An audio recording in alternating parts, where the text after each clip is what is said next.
ભરૂચમાં કાર્યરત રોટરી ક્લબો ભરૂચ દ્વારા અનેક સેવાકીય કામો કરતા આવે છે, જેમાં શાળાઓમાં અભ્યાસ કરતા વિદ્યાર્થીઓને પુસ્તકો, યુનિફોર્મ વિતરણ, મેડિકલ કેમ્પ, રાહત કીટ સહિતની અનેક સેવાકીય કામગીરી કરવામાં આવે છે। ત્યારે આ વખતે રોટરી ઓફ ભરૂચ દ્વારા હાસ્ય કે રંગ રોટરી કે સંગ સોનું ભવ્ય આયોજન કરવામાં આવ્યું હતું, જેમાં દેશના પ્રખ્યાત હાસ્ય કલાકાર ગૌરવ શર્મા, વીઆઈપી ઉદય દહિયા, ડી મહેશ ઉપસ્થિત રહેનાર છે। આ તમામ હાસ્ય કલાકારો એક પત્રકાર પરિષદમાં રોટરી ક્લબ ભરૂચના સેવાકીય કામોને બિરદાવ્યા હતા। આ સમયે હાસ્ય કલાકાર વીઆઈપી તેના આગવી અંદાજમાં ભરૂચ શહેરમાં પડેલા ખાડાઓ અંગે ફિલ્મી કલાકાર અક્ષય કુમારના અવાજમાં રજૂ કરી, જેણે પણ આ ખાડાઓ બનાવ્યા છે જેનાથી મસાજ થઈ ગઈ હોવાની વાત કરતા ત્યાં ઉપસ્થિત લોકોમાં હાસ્ય ફેલાઈ ગયું હતું। જ્યારે આ કાર્યક્રમ માટે રોટરી ક્લબ ભરૂચના પ્રમુખ રચના પોદારે કાર્યક્રમની માહિતી આપી હતી। बाबू जी, आप जानते हैं यहाँ पर भरूच में खड्डे पे खड्डे हैं, ऐसा लगता है कि खड्डे बना रहे या रोड बना रहे। बोलो बाबू जी, कुछ तो बोलो। अरे तू जिस तरह से काम कर रहा है, मेरी बात सुन। दो टिचकुले में से मेरा टिचकुले अलग कर दे। लेकिन भाइयों बहनों, मैं बता रहा हूँ, जब मैं भरूच में आया हूँ, मैं धन्यवाद देता हूँ जिसने भी ये खड्डे बनाए हैं। मसाज हो गई मेरी, थकावट निकल गई। यहाँ पर जो गाड़ियों में हम लोग धक्के खाए हमने, तो भगवान करे हर साल ऐसा हो। पर ऐसा ना हो। बारिश है, देखिए आप जानते हैं कि बारिश में होती है, पर इसमें प्रशासन का मैं दोष भी नहीं कहूँगा कि मुंबई में भी इतने खड्डे हो ही जाते हैं, हर जगह होते हैं, लेकिन वो वापस भरते हैं तो यहाँ भी भर दे। हाँ, यहाँ भी भर देंगे, भर देना प्लीज, वरना जनता बोलेगी। मेरे प्यारे भाई बहनों, मेरे देशवासियों, आज मैं पूरे गुजरात को ऐसे चमका दूंगा कि देश का नाम केवल गुजरात से जाना जाएगा। धन्यवाद जी। आज भरूच में आप आए हो, क्या प्रोग्राम है? जी, बस भरूच में लोगों को हंसाने के लिए, उनके चेहरे पर मुस्कान लाने के लिए आज मैं आया हूँ। मैं गौरव शर्मा हूँ, मुंबई से हूँ, basically human point and laughter artist, और करीब 25 सालों से इस फील्ड से जुड़ा हुआ हूँ।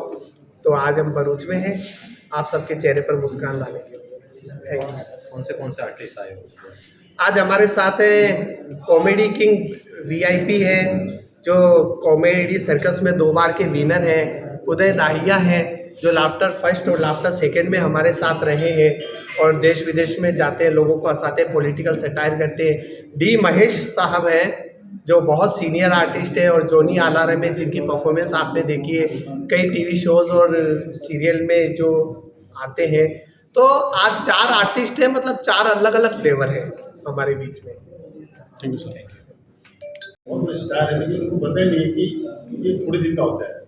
आप जितना ज़मीन पे रहोगे उससे ही आपको काम मिलेगा। अगर मैं सोचूंगा कि मैं आज स्टार हो गया हूँ, मैं बस मेरे अलावा कोई नहीं है, तो उसकी नादानी है। क्योंकि हम, जैसे मैंने कहा कि हम भूख से आए, गरीबी से आए, तो हमको ना पता है कि हमको क्या माल यहाँ बेचना है और क्या चलेगा। अभी जैसे कि पहले हमने गालियाँ खाई, एकदम बाद जाके तालियाँ मिली। अब सोशल मीडिया में जो आए, अगर वो कोई रंगमंच में खड़े हो जाते हैं, अगर देखिए ऑडियंस होती है, अगर कोई आपको गाली देते तो उनको बर्दाश्त नहीं होता। उनको लगता है कि हम स्टार, हमको गाली कैसे दे सकते हैं, वो उतर जाते हैं। लेकिन हम उनकी गाली का स्वागत करते हैं और उसको आंसर देते हैं, क्योंकि हमने वो गाली खाई है, तो उसको आंसर कैसे दें। तो ये फ़र्क है सोशल मीडिया में और स्टेज के कलाकारों में। वो थोड़ा टेंशन में आ जाते हैं, हम आएंगे, हम उनको आंसर देंगे, अच्छा लगेगा। सवाल का सर वैसे जी। છેલ્લા 80 વર્ષથી રોટરી ક્લબ ઓફ ભરૂચ જિલ્લામાં અને આજુબાજુના એરિયામાં છેવાડાના માનવી સુધી પહોંચી શકે તેના માટે સામાજિક અને સેવાકીય કાર્યોમાં અગ્રેસર રહેલી છે। આ બધા જ કાર્ય કરવા માટે રોટરી ક્લબ ઓફ ભરૂચને ભરૂચ જિલ્લાના દાતાઓ તરફથી હંમેશા એક ફંડ મળતું હોય છે, અને એ જે દાતાઓની મદદથી જે મળતા ફંડથી અમે ઘણા બધા સારા કાર્યો અત્યાર સુધીમાં છેલ્લા 80 વર્ષમાં કરતા આવ્યા છે। આ વર્ષે પણ એક ફંડ રેઝિંગ પ્રોગ્રામને અંતર્ગત આજે જે અમારા દાતાઓ છે તેમના માટે અને ભરૂચની જનતા માટે એક થેન્ક્સ ગિવિંગ પ્રોગ્રામ માટે અમે હાસ્ય કે રંગ રોટરી કે સંઘ નામનો એક પ્રોગ્રામનું આજે આયોજન કર્યું છે, જેમાં ભારતના ખ્યાતનામ કોમેડિયન 4 જે ખ્યાતનામ કોમેડી કિંગ છે તે લોકો અત્યારે ઉપસ્થિત છે. અને આજે સાંજે 7:30 રંગ મલ્ટીપ્લેક્સ પર આ કાર્યક્રમ થવા જઈ રહ્યો છે. તો આ તબક્કે અમે રોટરી ક્લબ ઓફ ભરૂચ તરફથી આ તમામ દાતાઓનો આભાર માનીએ છીએ અને આજે આ કાર્યક્રમમાં લોકોને ખૂબ આનંદ આવશે એવી અમે આશા રાખીએ છીએ.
Wow.